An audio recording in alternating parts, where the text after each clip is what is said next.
Hello, this is Malorian, and this will be a 2,500 point game of my orcs up against some Warriors of Chaos.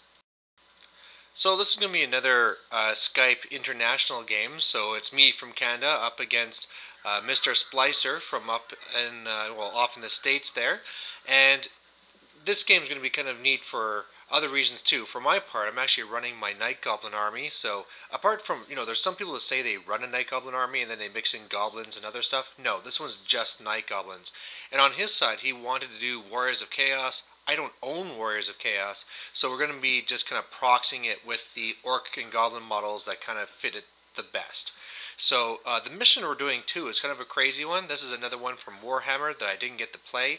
It's all about this tree in the center, which is this big crazy tree that has 8 wounds, toughness 6, 3+ armor, 5+ ward. It can thunder stomp everything except for monsters in combat. Every single time you do a wound to it with shooting, it hurts you back. But the big thing is if you don't destroy this tree, you lose. Everybody loses.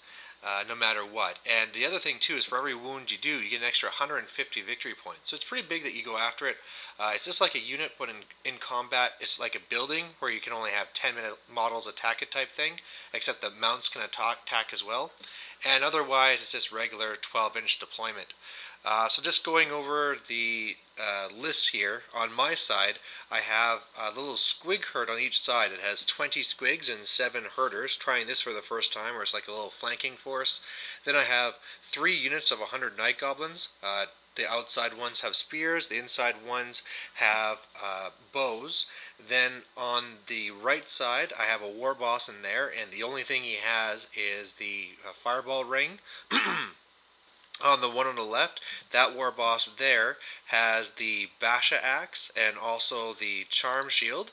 And in the center, I have my Night Goblin BSB with the leadership banner. I have 8 big bosses that have great weapons, my level 4 with the scroll, and then I have another war boss that's my general that's going to have the fencer blades, glittering scales. And so, I mean, even with that, that means I have leadership 8 is my general, and that's only thanks to the banner there. So, leadership could be an issue. I got fanatics and all those, so 9 fanatics total, but, it should be pretty crazy. For my opponents, now at the bottom here, what that is those are actually going to be these Hell Striders. So that's the new unit that's from the White Dwarf there. He has 14 in there, a musician. In with them is an exalted hero that has a Mark Slanesh, the Steed is Slanesh, shield, dragon helm, dawn sword. The next unit over is then, it looks like a wyvern, but it's actually going to be a Chaos Lord with the Mark of Tzinch on a Chaos Dragon, and all he has is the Talisman of Preservation. The next thing there is the Black Orcs, which are actually, Chaos Warriors. There's 19 there with a Mark of Tzinch and full command. In that one, he has a level 2 of Death that has a scroll and sword of striking. Then what the orcs are, those are just marauders with shields, Mark of Tzinch, full command, and then another 19 Chaos Warriors with Mark of Tzinch, full command, but in that one he has his BSB, and this guy is a Mark of Tzinch, Talisman of Endurance, Enchanted Shield, and Luck Stone.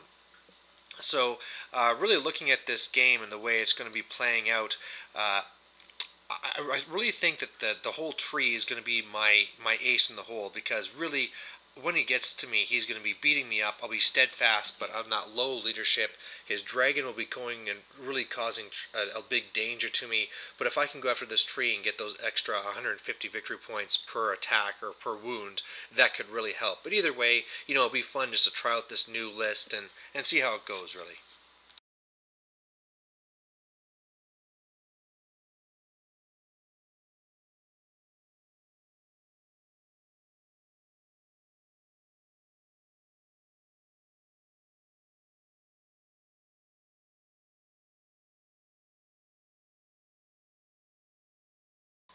And the first thing I get to really see is how fast these Hell Striders are. I mean, between their Vanguard movement and then their big huge March of 20, on turn 1, which he got to go first, he's starting on my flank. So, yeah, this will be pretty dangerous right from the get-go. But really, then again, if he attacks this unit, between me doing some damage back and then exploding, I should be able to almost knock it out at the same time. So otherwise, his turn 1 looks like this. his rightmost unit is inside the building. I was surprised he didn't have anything attack the tree the first turn. But otherwise, he's just getting into position, wanted to do some magic, but not really in range. My turn 1 was made very simple by the fact that I had some animosity issues, so my two big blocks there fought each other, which meant that I had no magic except for my fireball ring, which I double sixed, and then I think I killed maybe one warrior with or something. And so really all I was able to do was I had tried to at least charge the tree with my other unit. It failed, and then my squigs just reformed to face the Hellstriders, and the squigs that are off the picture on the right were just marching up to try and threaten those Chaos Warriors once they leave the building. His turn 2, he surprises me by not going after the squig herd at all. He actually just runs around them to threaten this flank, and this actually could have been pretty good for me because I could have sent my fanatics into him, but at this point we forgot.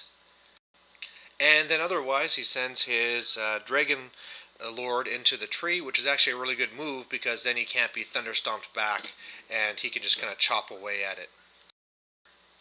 So end of his turn it looks like this. He's moved a little bit up, didn't really get anything done with the magic phase or anything, and also in combat he just, between whiffing his attacks and the tree making its ward saves and things, I don't think he did a single wound to it this turn. So then on my turn 2, I try and declare a charge, and I fail to go into the building. I believe I tried on the other side just to move up and just to kind of throw the fanatics into the marauders, and they're just kind of all sitting there in front. The squigs actually tried to charge the Chaos Warriors but failed. The other squigs on the left side could do nothing else but to reform and turn around. And in the magic phase, the only thing I really did of any use was Itchy Nuisance on the left Chaos Warriors.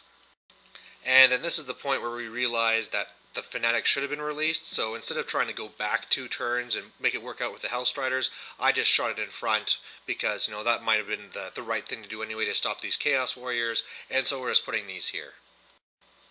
So his turn 3, and this was insane. He charges in with both the Chaos Warriors, who would be on my flank, and the Marauders that be in the front. Now, that made them go through those 3 Fanatics, and then the center unit released the 3 Fanatics as well, so that basically they're landing on 6 Fanatics running in. In total, that did 42 hits, and as you can see now, the 50 Marauders are reduced to just this 16. So just devastating, and my Night Goblin should have no problem there at all.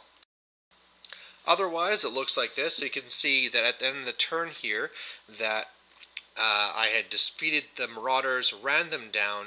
The Chaos Warriors in the bottom had actually charged my middle unit, failed to charge, land on a Fanatic, lost 5 guys, failed their panic, and so now they're running back. The Hellstriders or whatever went into my rear. I decided to do a challenge just because, things are looking so crappy for them, and why not? In the end, it was a pillow fight, and not much was really done, and then I just combat reformed to turn around and look at them. And that was pretty much it. My turn 3 then, and I should say that by now his Dragon Lord has already done 3 wounds, so I need to really try and get into that tree and do something. So I have my middle unit finally get into there.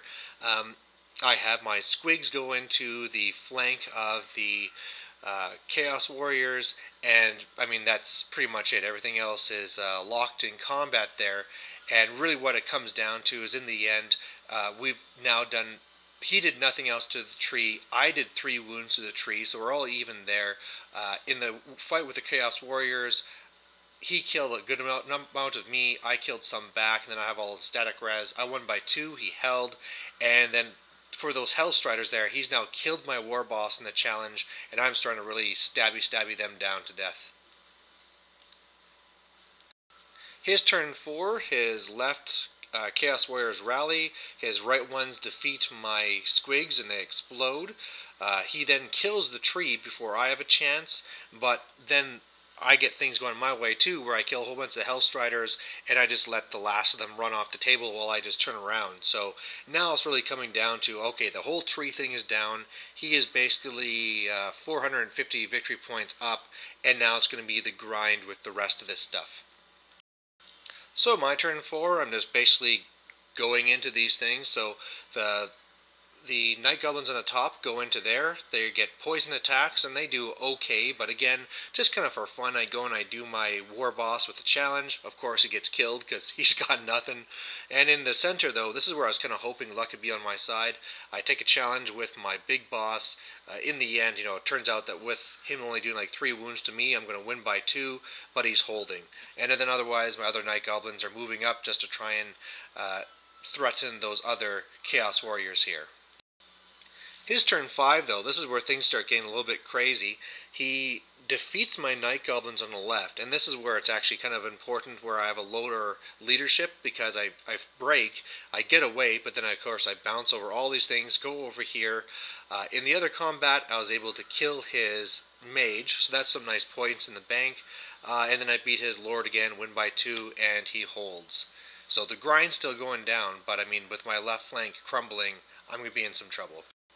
So my side 5, the Night Goblins rally. The next Night Goblins, though, that were fighting the Chaos Warriors, they broke this time. They were actually ran down. And even though it looks like I have a nice flank charge here, he's going to get a turn.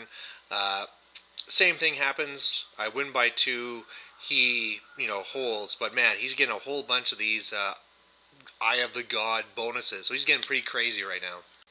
So his turn, his Chaos Warriors tried to charge in, but they rolled double 1s. In that combat, he holds again, and then his other Chaos Warriors just reform around to face me. And so since it's the last turn, might as well have fun. I actually challenge him with my war boss. I figured odds are maybe he might kill me. I don't know. It's probably just kind of going for fun. But yes, that's a cheerleader. That's my war boss. And in the end, it turned out to be disastrous. He kills my war boss, no problem. He does not break. And then my Night Goblins that charged the Chaos Warriors for fun got slaughtered. They broke. And this is before my war boss was dead. So again, this is me failing Leadership 8 re-rolled. And they got ran down. So yeah, not a lot of Night Goblins left. So victory to the Chaos Warriors. They had it by like 500 points or something. But the main thing was it was a lot of fun. I know some people don't like seeing the big blocks of 100 Night Goblins, but really, I mean, if I was to run 6 blocks of 50, it'd be kind of silly, right? They're just so much more effective like this. Something I definitely want to go with if I ever want bigger, or if I kind of change these things around, is, I mean, they don't need to be 100. I could run these as 80 and then have a little block of 20 that could be my throwaway units. So that's something I could deal with in the future. I was also really happy with these smaller squig herds. Of course, I've only ran them as a horde until then, but you know what? I was fairly impressed with just the, for how cheap the unit really is, how potent they really are in combat, and they're fairly fast as well. They're not too bad. So yeah, it was a fun game, and my opponent really liked the crazy mission and stuff, and hope you liked watching it. Bye.